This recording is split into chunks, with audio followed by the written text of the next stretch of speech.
Help கேட்டால் வீக்குன்னு நினச்சிருக்கீங்களா? Actually அப்படி இல்லை. நம்ம ஹியூமன்ஸ் ஆர் சோஷியல் அனிமல். நமக்கு மற்றவங்க கூட சேர்ந்து ஒர்க் பண்ணுறது தான் பிடிக்கும்.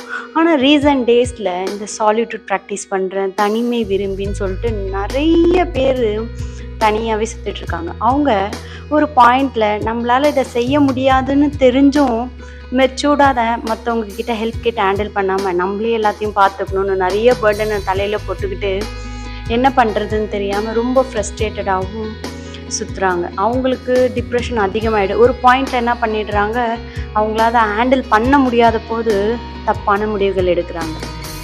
அப்படி வராமல் தடுக்கிறதுக்கு நம்ம மற்றவங்க கிட்ட ஹெல்ப் கேட்குறது நிறைய விஷயத்தில் ரொம்ப ஹெல்ப் பண்ணும்.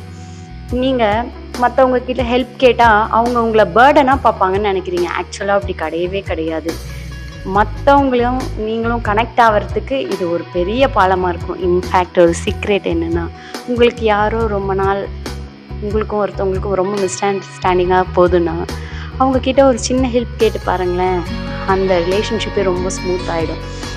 நீங்கள் உங்கள் லைஃப்பில் ரொம்ப கஷ்டத்தில் இருக்கும்போது உங்களுக்கு ஹெல்ப் பண்ண ஒரு நம்பரை நினச்சி பாருங்கள். இன்னமும் அவங்க உங்களுடைய க்ளோஸ் ஃப்ரெண்ட் சர்க்கிளில் தான் இருப்பாங்க. ஏன்னா நமக்கு ஹெல்ப் பண்ணவங்கள நம்ம அவ்வளோ சீக்கிரம் மறந்துட மாட்டோம். இது ஒரு எமோஷ்னல் பாண்டை க்ரியேட் பண்ணோம். அது அவங்க கூட ஒரு நல்ல ரிலேஷன்ஷிப்பில் தான் இருக்கும்.